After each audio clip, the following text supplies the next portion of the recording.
Claire, je ne me trompe pas cette fois-ci, Claire Le Chapelier. Alors Claire, vous êtes artiste, peintre et graveur, et à la différence de Marina, c'est votre métier. Oui. C'est votre métier, donc vous travaillez actuellement au Fontanil. Vous avez une licence d'architecture, vous êtes diplômé de l'École nationale supérieure des beaux-arts de Paris, et vous êtes formé à la gravure de 96 à 99. Il y a d'ailleurs des gravures là-bas. Hein, tout ce qui est présenté là, ce sont vos œuvres. Merci, c'est gentil. Un certain nombre de vos œuvres, parce qu'il y en a des beaucoup plus grandes que ça, celles qu'on pouvait mettre ici. Voilà, vous avez enseigné la peinture principalement auprès d'adultes, et puis vous avez été intervenante dans des écoles primaires et au musée Denis, et vous avez participé, j'ai regardé tout ça sur Internet, et vous avez participé à divers projets auprès d'enfants et de personnes handicapées, de professeurs des écoles, d'associations culturelles et tout, et tout, et tout. Alors, qu'est-ce que c'est que le métier d'artiste ? Alors déjà, c'est un métier, ça c'est sûr. C'est pas un loisir, parce que souvent quand on peint, on dit moi je peins, donc pour moi c'est vraiment une pratique quasiment quotidienne en fait.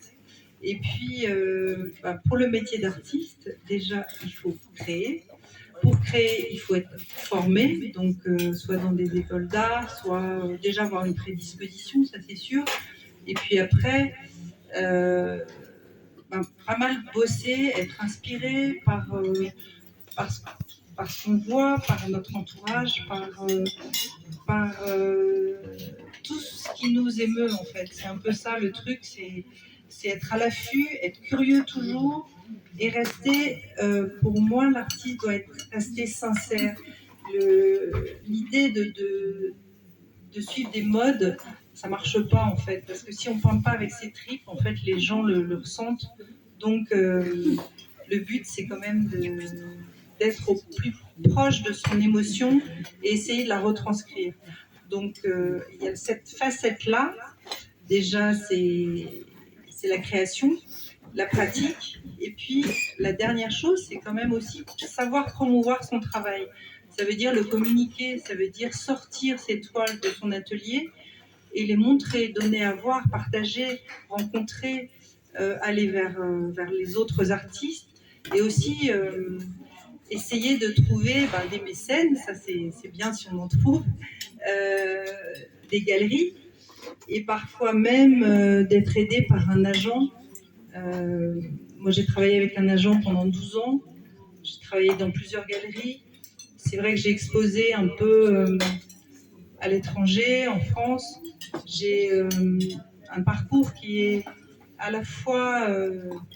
il y a eu des moments, j'allais dire, c'est difficile pour moi de m'exprimer, je m'exprime plus facilement avec un pinceau. Il y a eu des moments, en fait, où j'ai beaucoup douté, mais le doute, ça fait aussi avancer. Et il y a eu des moments où, au contraire, ça a super bien marché, mais il y a le facteur chance qui joue aussi. Donc, il y a des années avec, des années sans, c'est comme ça. Voilà. Et le but, c'est vraiment... c'est un super métier, mais la part qui est la plus difficile pour moi, c'est de trouver l'équilibre entre la création, que j'aime vraiment, et puis le côté, justement, promouvoir son travail, communiquer, être sur les réseaux, faire sa pub, en fait. Et ça, c'est plus difficile. Voilà, la passion ne suffit pas et l'art en lui-même ne suffit pas pour pouvoir en vivre, évidemment. Voilà, donc il y a toute cette part qu'on connaît peu des artistes et lorsqu'on interroge des artistes, on voit toujours que c'est la part la plus difficile. Se faire connaître, faire l'administratif, trouver les mécènes. Voilà. Il y a aussi l'administratif, effectivement. Ouais. Alors, la question qui me vient, c'est est-ce que aujourd'hui, c'est plus difficile de se faire connaître comme artiste femme que par rapport à un artiste homme? Est-ce que vous voyez une différence? Moins maintenant, mais effectivement, oui. Moi, j'ai...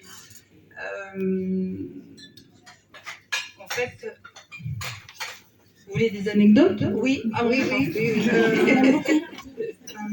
Par exemple, je travaillais pour une galerie qui s'appelle la Galerie Barès à Paris. Et Monsieur Barès m'avait demandé de ne pas signer avec mon prénom.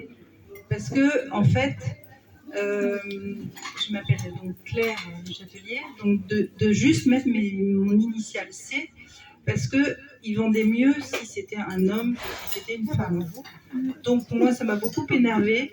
Donc après, je signais Claire et après LC, mais je signais surtout pas C Châtelier, ça m'agaçait. Voilà. Peut-être que j'ai moins vendu, mais au moins, voilà, j'avais envie de rester une femme et de montrer qu'une femme peut y arriver aussi. Enfin, en fait, le métier d'artiste, que ce soit un homme ou une femme, c'est la même chose. Hein. C'est la création, c'est la régularité dans le travail, c'est la promotion de son travail. Donc voilà, pour moi c'est pareil. Mais vous dire aussi qu'actuellement, dans les écoles d'art, il y a plus de femmes. On est à peu près, on est plus de la moitié, 60% de femmes contre 60% de femmes. Et les commandes de l'État sont en général, j'ai vu ça, mais actuellement, hein, encore maintenant, l'État n'achète qu'à 15% d'œuvres de femmes, en fait. Donc ça vous montre quand même, alors qu'il y a pas mal de femmes qui sont connues sur le marché. Voilà. Mais on est moins crédible, encore maintenant. Mais enfin, je trouve qu'il y a vraiment, depuis un moment, beaucoup de femmes qui sont réhabilitées. Il y a pas mal d'expos en ce moment d'artistes femmes. Voilà. Bon, mais il y a encore du travail. Il y a Hein. encore du boulot. Bon, il va falloir encore militer un petit peu. Alors, on a un certain nombre de vos œuvres ici. Est-ce que vous pouvez nous expliquer un peu qu'est-ce qui vous inspire le plus pour créer?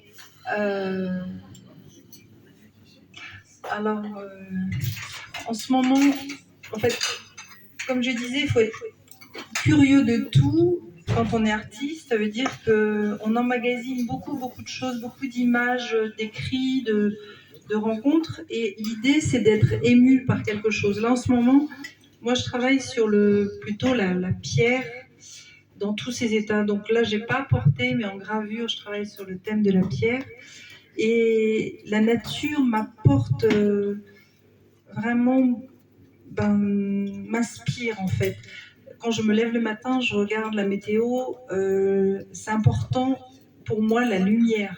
Donc si jamais c'est un jour gris, je vais tendance à peindre peut-être plus gris. La saison a son importance aussi. Donc là, par exemple, j'ai travaillé d'après des paysages que j'ai vus en randonnant. Et il y a des paysages très rouges. En fait, c'est dû à la canicule dans les plaines. Ça m'a vraiment marqué. J'ai jamais peint en rouge comme ça.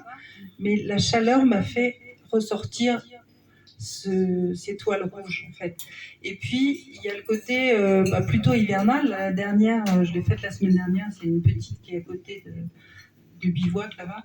Et là, ce qui m'intéressait, c'était plus l'air qui passe, la fluidité de l'air sur les crêtes, l'air hivernal, en contraste avec les rochers qui ont une dureté minérale.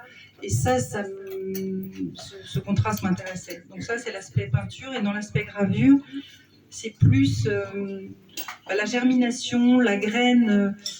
C'est parti d'un truc tout bête. C'était une toute petite courge qui poussait dans le sable au milieu de nulle part. Et j'avais envie de lui rendre hommage. Voilà. Donc c'est un travail là-dessus. Eh bien, merci beaucoup Claire. Donc vous pourrez